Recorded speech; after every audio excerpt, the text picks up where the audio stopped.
CEN news देश प्रदेश की ताजा तरीन खबरों के लिए CEN न्यूज को सब्सक्राइब करें और रहें पल पल की खबर से हर पल बाखबर।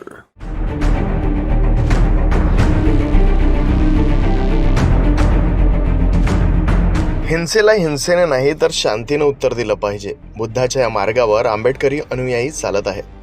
RPI हा पक्ष डॉक्टर बाबासाहेब आंबेडकरांच्या विचारावर चालणारा पक्ष असून सर्व जाती धर्मांच्या लोकांना एकत्र जोडणार आहे। RPI मुंबईत सर्वत्र आहे, मात्र असे असताना देखील ते मतातून दिसत नाही। पक्षाच्या मतांची ही शक्ती दिसण्यासाठी कार्यकर्त्यांनी झटले पाहिजे, असे बहुमूल्य मार्गदर्शन RPIचे राष्ट्रीय अध्यक्ष व केंद्रीय सामाजिक न्याय मंत्री रामदास आठवले यांनी केलं। शनिवारी भीमछाया सांस्कृतिक केंद्र कालिना येथे रिपब्लिकन पक्षाच्या वतीनं आगामी मुंबई महानगरपालिका निवडणुकीच्या पार्श्वभूमीवर उत्तर मध्य मुंबई जिल्ह्याच्या कार्यकर्ता मेळाव्याचं आयोजन करण्यात आलं होतं। या मेळाव्यात आठवले पुढे म्हणाले की रिपब्लिकन पक्ष आपण देशभरात वाढवत आहोत। उत्तर भारतात तयारी सुरू आहे। आपले राष्ट्रीय उपाध्यक्ष कृष्णमिलन शुक्ला पक्षवाढीचे प्रामाणिक कार्य करीत आहेत। 2022च्या निवडणुकीसाठी कार्यकर्त्यांनी पक्ष बांधणीचं काम मजबूतीने करावं। निवडून येणारे सर्व जाती धर्मांचे उमेदवार आपण देणार आहोत। यावेळी रिपब्लिकन पक्षाचे राष्ट्रीय उपाध्यक्ष कृष्णमिलन शुक्ला यांनी सांगितले की डॉक्टर बाबासाहेब आंबेडकरांच्या संविधानामुळे देश एकजूट आहे। RPI पक्ष वाढवण्यासाठी आपले राष्ट्रीय अध्यक्ष प्रचंड मेहनत घेतात। कार्यकर्त्यांनी आपल्या पक्षाचे नगरसेवक निवडून आणले पाहिजे। या मेळाव्यात सर्व प्रमुख पदाधिकाऱ्यांचं मार्गदर्शन झालं। यावेळी राष्ट्रीय उपाध्यक्ष शुक्ला, जिल्हाध्यक्ष विवेक पवार, स्वागताध्यक्ष रघुनाथ कांबळे, महिला जिल्हाध्यक्ष स्वप्नाली जाधव, ईश्वर तायडे, सिद्धार्थ कासारे, किसन रोकडे, दादासाहेब भोसले, सुमित वाळूज, BM मामा, अस्मिता वाघमारे आदीसह अन्य पदाधिकारी व RPIचे कार्यकर्ते मोठ्या संख्येने उपस्थित होते। मतलब जो मुंबई महानगर का चुनाव फरवरी 2022 में होने जा रहा है, तो इसमें रिपब्लिकन पार्टी ऑफ इंडिया की भूमिका ये है कि हम BJP के साथ रहेगी। जिस तरह NDA में रिपब्लिकन पार्टी ऑफ इंडिया है, महाराष्ट्र में महायुति के साथ RPI है और रिपब्लिकन पार्टी को एक 30-35 सीटें मिलनी चाहिए। इसी तरह की हमारी कोशिश रहेगी और अगर रिपब्लिकन पार्टी को BJP साथ लेती है तो BJP का 90% फ़ायदा है और RPI का 10% फ़ायदा है। तो इस वक्त मतलब मुंबई महानगर पालिका पर BJP और RPI का झंडा लहरना ही चाहिए। इसी तरह की हमारी तैयारी है और रिपब्लिकन पार्टी को अगर शेड्यूल कास्ट का रिजर्वेशन आता है तो रिपब्लिकन पार्टी को एक बार मेयरशिप भी पद मिलना चाहिए, एक बार डिप्यूटी मेयरशिप पद भी मिलना चाहिए। इसके लिए हम जो हमारे देवेंद्र फडणवीस जी है, चंद्रकांत दादा पाटिल जी है, मंगल प्रभात लोढ़ा जी जो मुंबई के अध्यक्ष है, आशीष तेलार जी है, ऐसे नेताओं के साथ हम चर्चा करेंगे और रिपब्लिकन पार्टी को मुंबई महानगर पालिका के चुनाव में अच्छा हिस्सा मिलना चाहिए। उसके साथ साथ जिस तरह उत्तर प्रदेश में और 5 राज्यों में चुनाव होने जा रहा है, तो रिपब्लिकन पार्टी की भूमिका ये है कि भाई हम BJP के साथ रहना चाहते हैं। BJP ने RPI को UP में रिकॉग्नाइजेशन देना चाहिए। एक ज़माना था कि भाई रिपब्लिकन पार्टी वहाँ सत्ता में रही है। चरण सिंह के सरकार में रिपब्लिकन पार्टी के 4 मंत्री मतलब हुआ करते थे और हमारे 19 MLA हाथी सिंबल पर चुनकर आए थे। तो हमारे होठों पर मतलब मायावती जी ने कब्जा किया है। तो उस कब्जे को जो छुड़ाने के लिए हम उत्तर प्रदेश में मैं जा रहा हूँ और एक बड़ी रैली जो है हमारे योगी आदित्यनाथ जी की डेट हमको मिलने वाली है, तो वो डेट में मिलेगी। तो जो 1 लाख लोगों को जमा करने का हमारा प्लान है।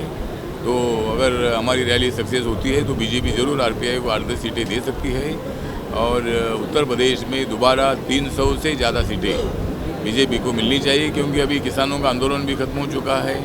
किसानों के 3 कानून पीछे लेने का बहुत बड़ा निर्णय माननीय नरेंद्र मोदी जी ने ले लिया है।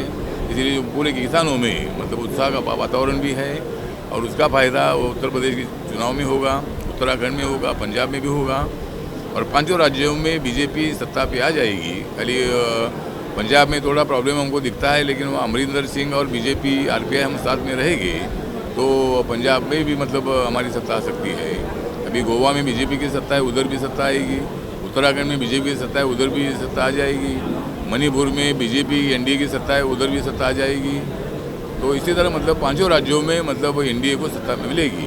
तो उसके लिए हमारी कोशिश जारी है। सर, मुंबई महानगर पालिका चुनाव जल्द होने वाला, लेकिन OBC आरक्षण को लेकर अभी तक बोर्ड का कोई फैसला नहीं आया, इसमें क्या?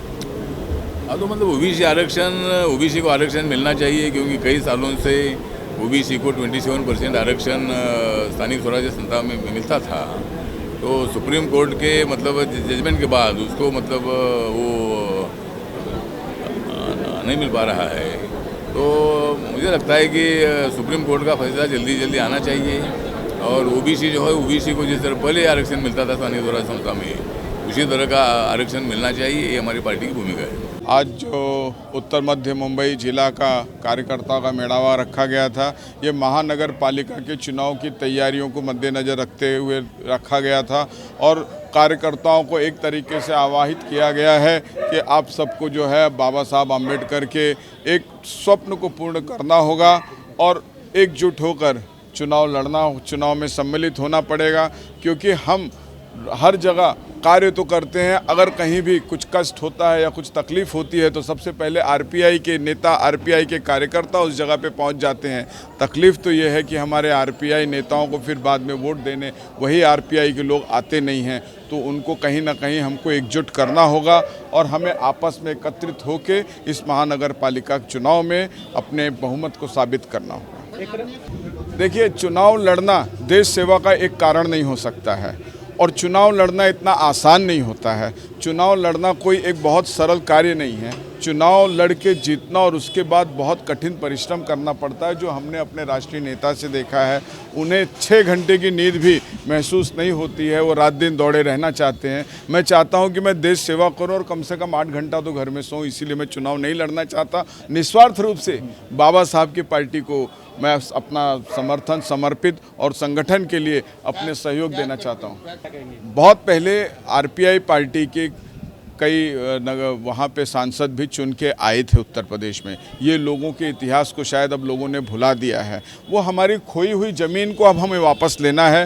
भारतीय जनता पार्टी के साथ एकजुट होकर हमें चुनाव लड़ना है। भारतीय जनता पार्टी के हम साथ में हैं और इस बार 300 से ज़्यादा सीट हम भारतीय जनता पार्टी के साथ मिलकर जीत के आएंगे और देश के विकास को, देश को आगे बढ़ाने का संकल्प हम आगे फिर से बढ़ाएंगे। एक तरफ देखिए, रिपब्लिकन पार्टी ऑफ इंडिया जो है वो जातिवाद की राजनीति नहीं करती है। रिपब्लिकन पार्टी ऑफ इंडिया प्रांतवाद की राजनीति नहीं करती है। रिपब्लिकन पार्टी ऑफ इंडिया बाबा साहब आम्बेडकर की विचारधारों की पार्टी है। बाबा साहब आम्बेडकर ने पूरे देश को एक समान संविधान दिया है और हम उसी संविधान को साथ में लेकर एक मत होकर इस देश को आगे बढ़ाने के लिए हर जगह चुनाव लड़ने के लिए अपने गठबंधन मित्रों के साथ आगे बढ़ने वाले हैं।